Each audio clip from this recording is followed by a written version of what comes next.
कांग्रेस की कर्नाटका गवर्नमेंट एक ऐसा बिल लेकर आई है जो कॉलेज प्रोफेसर को सीधा जेल भेज सकती है। यहाँ तक कि यूनिवर्सिटी की फंडिंग भी बंद हो सकती है।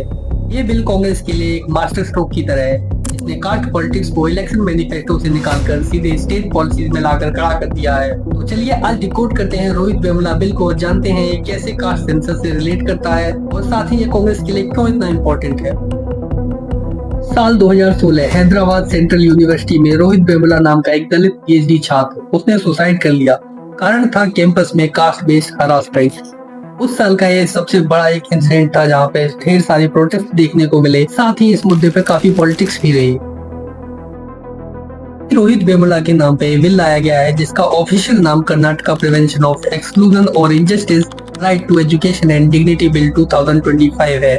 ये बिल कहता है ST SC OBC या रिलीजियस माइनॉरिटी के स्टूडेंट को अगर अपने कास्ट या अन्य रीजन की वजह से डिस्क्रिमिनेशन फेस करना पड़ता है तो पहली बार में 1 साल की जेल प्लस 10,000 का जुर्माना, साथ ही अगर रिपीट ऑफेंस होता है तो 3 साल तक की जेल और 1 लाख तक का जुर्माना लगाया जा सकता है। इस बिल के अंदर कॉलेज स्टाफ, टीचर्स, को स्टूडेंट्स आते हैं। ये नॉन बेलेबल और कॉग्निजेबल है, तो अगर यूनिवर्सिटी एक्शन नहीं लेगी तो उनकी फंडिंग भी बंद हो सकती है।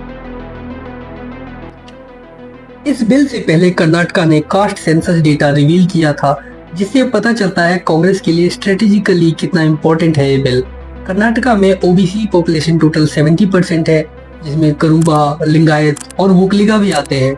वहीं मुस्लिम माइनॉरिटी वहाँ 12.5% है। SC ST लगभग 19.5% और 5 से 6% के बीच में है।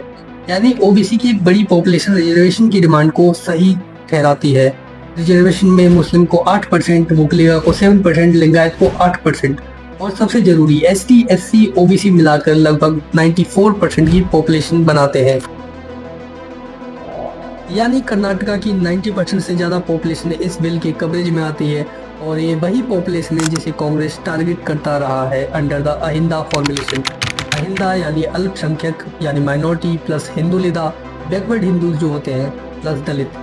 इसलिए ही पॉलिटिकल एक्सपर्ट इसे कांग्रेस का एक मास्टर स्ट्रोक बता रहे हैं। क्योंकि ये बिल लीगल के साथ साथ पॉलिटिकल भी है तो इस पर पॉलिटिक्स होना आम बात है। कांग्रेस के लिए कास्ट स्ट्रेटेजी के हिसाब से काफी अच्छा मूव है। वही बीजेपी के अपोज करने का कारण यह है कि उसकी हिंदू यूनिटी से भंग हो सकती है।